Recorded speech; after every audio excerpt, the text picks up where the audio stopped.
Sir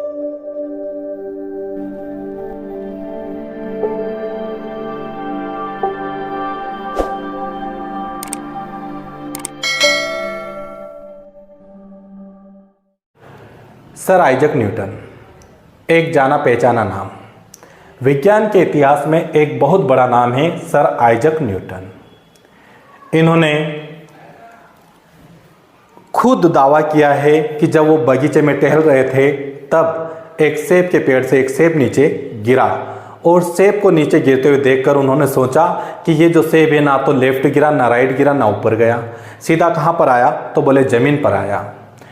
इसको जमीन पर नीचे गिरते हुए देखकर ये गुरुत्वाकर्षण सिद्धांत के नियमों को बनाने के लिए प्रेरित हुए। इन्होंने वहां से सोचना शुरू कर दिया कि ये आखिर सेब गिरा तो ये नीचे क्यों गिरा, कुछ ना कुछ बल लगा होगा, ये ना तो लेफ्ट गया ना राइट गया ना ऊपर गया, तो कोई तो ऐसा बल है जिसके कारण इस सेब को जो है उस बल ने जो है नीचे की ओर खींच लिया।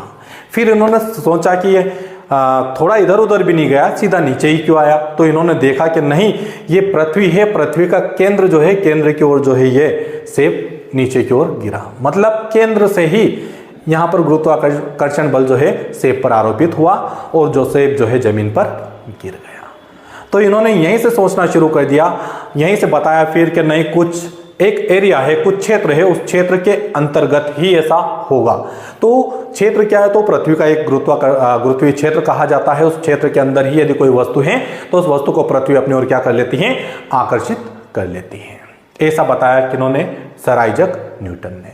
लेकिन हम लोगों ने इसी बात पर, उनके इस दावे पर हम लोगों ने व्यंग्य बनाना शुरू कर दिए कि सेब जो गिरा था वो न्यूटन का सिर पर गिरा और उन्हें जो है उस समय जब सिर पर लगी तो उन्होंने गुरुत्वाकर्षण नियम का जो है प्रतिपादन किया।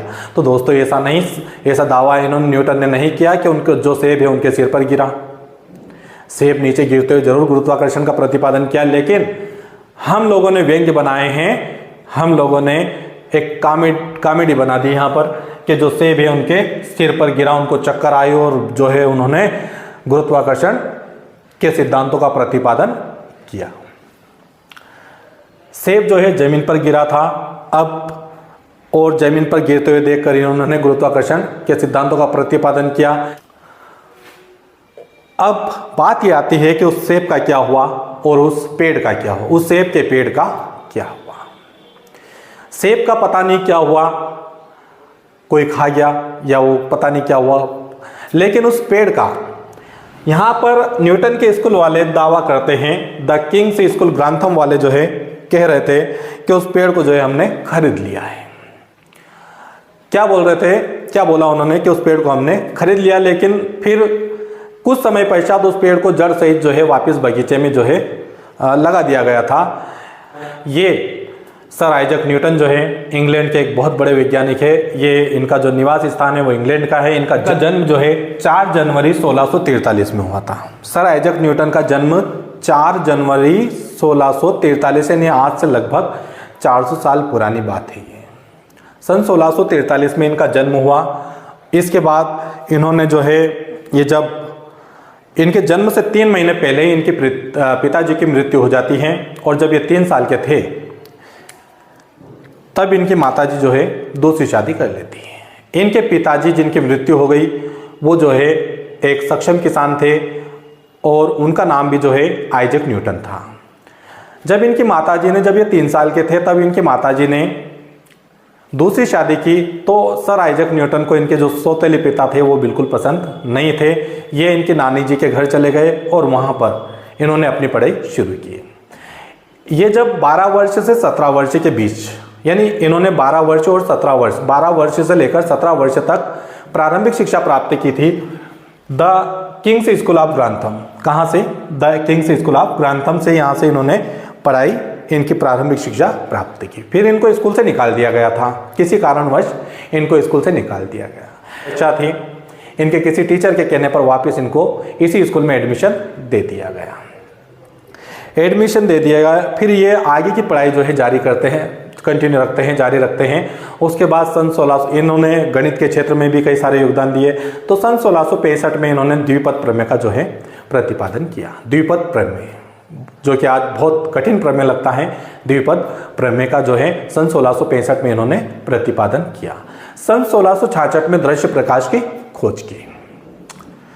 दृश्य प्रकाश जो कि पृथ्वी पर अभी मौजूद है, इस लाइट की खोज सन 1666 में इसके बारे में कुछ इनके गुणों के बारे में न्यूटन ने बताया। फिर उसके बाद में सन 1670 से लेकर 1672 यानी 2 साल इन्होंने पूरे प्रकाशिकी पर वर्णन किया, यानी प्रकाश किरण पर पूरा, प्रकाश यानी लाइट पर पूरा वर्णन।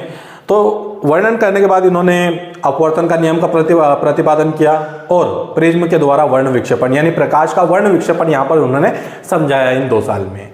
यानी प्रकाश जो लाइट होती है वो कितने, तो बोले 7 रंगों में क्या होती है, विभक्त होती हैं, डिवाइड होती हैं।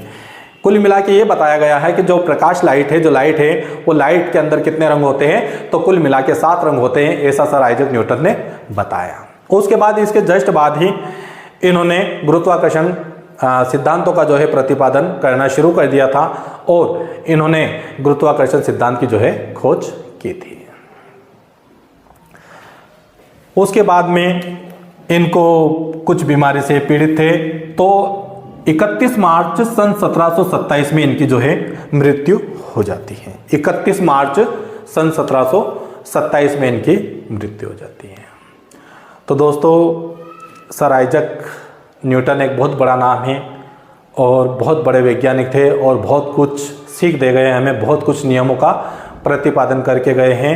यदि ये नियम नहीं होते तो शायद बहुत सारे आविष्कार यहाँ पर अधूरे रह जाते और ये इतनी बढ़िया, इतनी अच्छी खोज है कि शायद उस समय यानी आज से 400 साल पहले कोई भी इनको नहीं कर पाता। सर आइजैक न्यूटन, यदि सोचने में आती है बात कि आज से 400 साल पहले जब कोई साधन नहीं था तब इतना दिमाग, इतना माइंड कहाँ।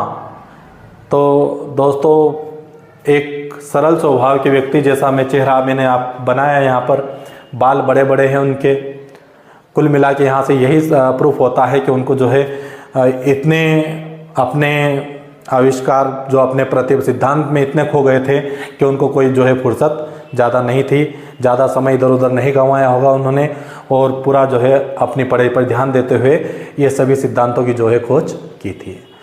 तो सोचने वाली बात है दोस्तों कि जिस विद्यार्थी को, जिस छात्र को स्कूल से निकाल दिया गया था वो आज इतना बड़ा वैज्ञानिक हैं।